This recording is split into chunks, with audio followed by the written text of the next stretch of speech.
Assalamualaikum warahmatullahi wabarakatuh. Waalaikumsalam warahmatullahi wabarakatuh. Kembali lagi bersama Fajar Berkah. Pasti berkah. Waduh, seperti yang kita tahu nih Pak Ustadz ya, kira-kira kita bakalan ngebahas apa nih di episode kali ini? Coba. Aduh, sebelum ngebahas apa, mending kita perkenalan Iya, dulu aja. bener. Kan mungkin pemirsa ada yang lupa nih. Aduh, siapa nih teteh yang di depan? Pak Ustadz juga siapa? Betul banget, langsung aja. Kembali lagi bertemu aku Agnes Nabila. Aku Sukma Rosalina. Aku Tiara Nabila. Dan Tentunya bersama Pak Ustadz Eri. Abdul Rahim di sini bersama kita ya. Bapak apa kabar? Alhamdulillah baik. Nah, sekarang nih temanya apa Tiara? Ya, tema kali ini tuh bakalan bermanfaat sekali karena kita akan membahas mengenai cara melindungi keluarga dari mara bahaya. Siapa sih yang gak mau terhindar dari yang namanya mara bahaya? Betul. Kira-kira nih Pak Ustadz, apa sih mara bahaya itu? Siapa tahu kan pemirsa nggak ada yang tahu ya mara bahaya itu seperti apa gitu. Ya, mara bahaya itu adalah sesuatu yang terjadi pada kita ya. Dan itu tidak menyenangkan baik dalam bentuk penyakit atau dalam bentuk musibah atau dalam bentuk percekcokan dalam rumah tangga. Artinya apa-apa hal yang membuat kita itu merasa tidak nyaman, kita itu merasa tidak damai, dan kita berada pada ketakutan. Itu mara bahaya yang kita sebetulnya senantiasa diperintah oleh Allah dan Rasulnya agar kita selalu berdoa. Jadi doa itu sebetulnya ketika kita bacakan, maka doa itu sebetulnya fungsi utamanya untuk mencegah atau menjauhkan kepada kita dari pengaruh gangguan-gangguan dan mara bahaya. Seperti itu. Oh iya. Tapi Pak Ustadz, emang apa benar ya Pak Ustadz jika saudara serta harta kita ini rentan untuk diserang? Iya, diserang apa? Misalkan mara bahayanya dalam bentuk gaib gitu Pak Ustadz. Iya. Ya, sihir mungkin ya. Ya.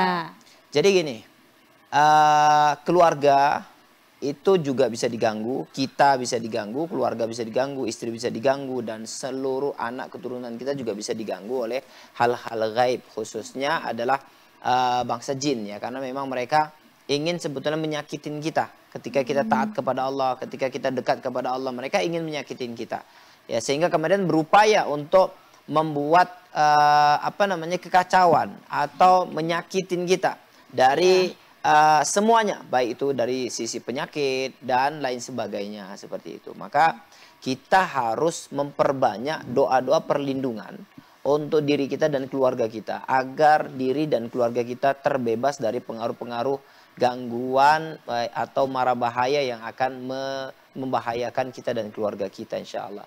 Makanya sampai Rasulullah itu mengajarkan kepada kita kalau tidur matikan semua lampu. Kenapa itu Pak Ustadz? Nah, kenapa dimatikan lampu? Karena ketika kita tidur, setan bisa masuk ke dalam seekor tikus. Kemudian tikus itu menggigit lampu kita atau menarik-narik lampu sehingga lampu kita jatuh, kemudian terbakarlah rumah kita.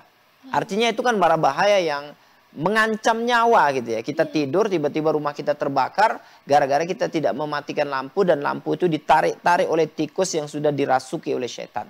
Makanya setan itu bisa masuk ke dalam tikus, setan itu bisa masuk ke dalam sel penyakit sehingga kemudian membuat sumbatan-sumbatan dalam tubuh sehingga tubuh kita menjadi sakit. Oh begitu, tapi kadangnya Pak Ustadz kalau realitanya nih pemirsa di rumah atau mungkin saya sendiri juga ya Pak Ustadz nih. Iya. Kalau lagi takut lampu jangan dimatikan. Maksudnya karena aduh takut ada yang ngelihat nih lirik kanan kiri, aduh takut tiba-tiba di atas lemari ada sesuatu gitu ya. Iya. Kita lebih memilih untuk menyalakan lampu, betul, padahal sebenarnya sebaiknya itu dimatikan ya Pak Sebaiknya Ustadz. dimatikan. Dan secara ilmiah ketika lampu itu hidup, maka syaraf kita tidak bekerja saat itu. Tapi ketika lampu dimatikan, ada banyak syaraf-syaraf kita yang hidup baru gitu ya. Jadi ada perbaikan syaraf pada diri kita secara penelitian ketika lampu semuanya dimatikan dalam keadaan gelap. Karena hakikatnya kan kita mau tidur, mau istirahat.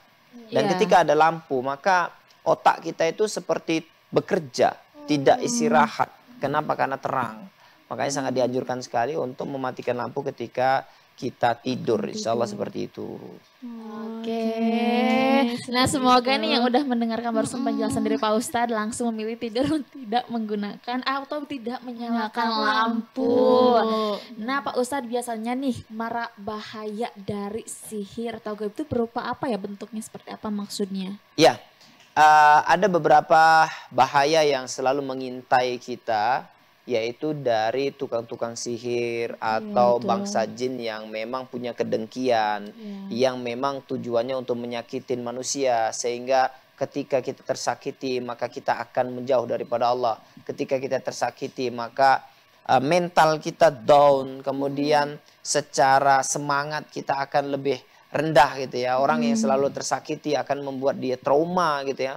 Makanya setan akan terus berupaya seperti itu. Dan mereka bekerja sama dengan tukang-tukang sihir dari kalangan manusia. Dan ini sebetulnya sudah sejak zaman sebelum Rasulullah. Ya, bagaimana kita mengenal ada Fir'aun ya. Raja Fir'aun itu salah satu tentara Fir'aun itu adalah tukang-tukang sihir.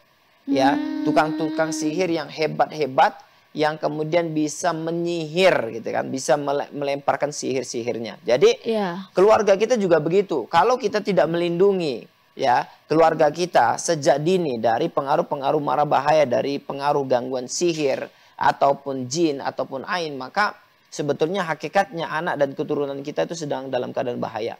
Makanya doa-doa yang diajarkan oleh Rasulullah SAW, contohnya ketika anak pertama lahir, diadzankan, diikomatkan, kemudian dibacakan u'iduka bikalimatillahi tamah min kulli syaitani wa hamma min kulli ainin lama. Jadi doa-doa ini adalah mencegah agar anak kita tidak terkena mara bahaya, baik itu dari kalangan manusia ataupun kalangan jin ataupun dari binatang. Jadi doa-doa yang kita panjatkan sebagai perlindungan dari mara bahaya, bahaya itu datangnya dari tiga, dari manusia. Manusia ini kan banyak, dari kejahatan, pencurian, pembunuhan, perampokan, pemerkosaan gitu ya. Nah, kemudian berikutnya dari binatang. Binatang ini banyak kan, digigit, diseruduk, ditanduk kan itu, diterkam harimau kan itu. Kita akan terlindung. Kemudian dari kejahatan manusia, dari kejahatan setan, bisa sihir, bisa kerasukan, bisa ainul hasad dan lain sebagainya. Seperti Waduh, banyak ternyata ya Syaraya semua. Mengerikan ya pemirsa, tapi jangan kemana-mana dulu nih pemirsa di rumah ya, karena kita tentu aja bakalan lanjut lagi bahas mengenai sihir-sihir nih. Jadi kalian tetap stay tune terus di Fajar Berkah, pasti berkah.